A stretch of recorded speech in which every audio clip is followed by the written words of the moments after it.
Jamsin Entertainment. I am vengeance.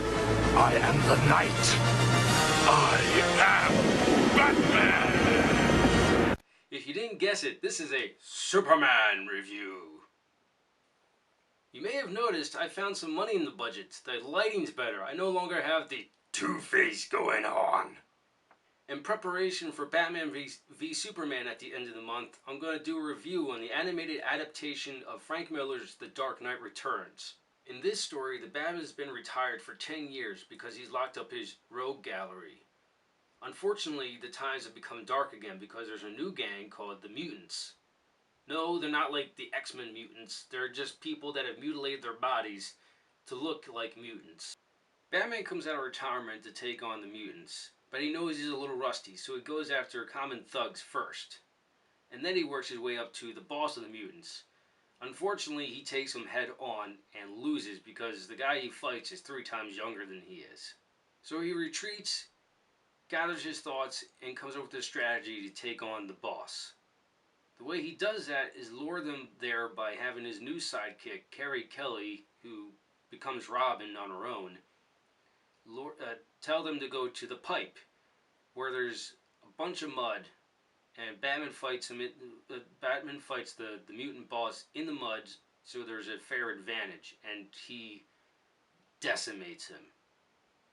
Of course, Batman can't come out of retirement and not be noticed by the news, which takes us to Arkham Asylum, where you find the Joker's been catatonic ever since Batman went into retirement.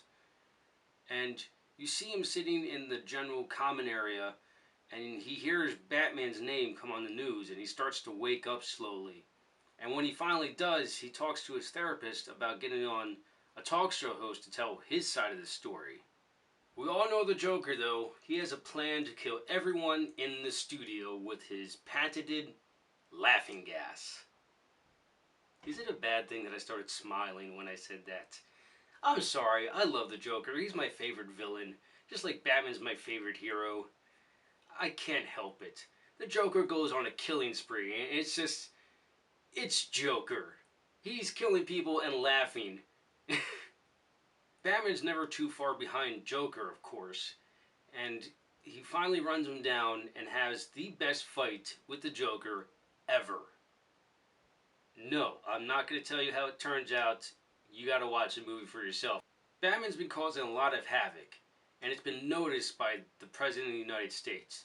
There must have been some kind of bill or something where superheroes had to retire except Superman, because he seems to be the President's lackey.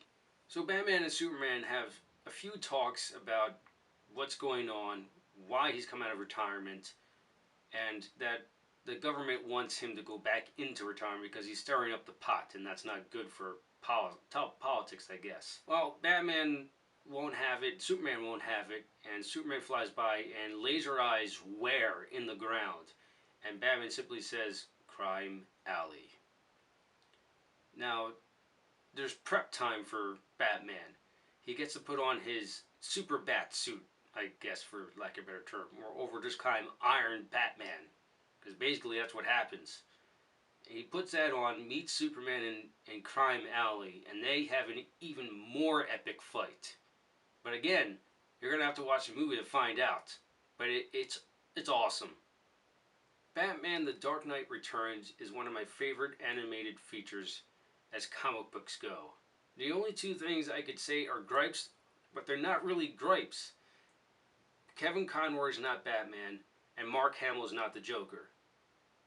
But the reason why they're not gripes is because Peter Weller does a good Batman, and Michael Emerson does a good Joker. I was satisfied with that. They didn't have to bring in Kevin Conroy and Mark Hamill, even though they're my preferred actors for the roles. Peter Weller and Michael Emerson, they deliver in this movie. So if you've seen Batman The Dark Knight Returns, let me know in the comments what you thought of it. Who's your favorite voice actor for Batman and Joker? If you haven't seen it, what are you waiting for? Go see it. Go see Batman. Go see Dark Knight Returns, the animated adaptation of Frank Miller's awesomeness. As always, if you like what you saw, like it. If you think other people will like it, share it. And if you really liked it, hit the subscribe button. Live your imagination.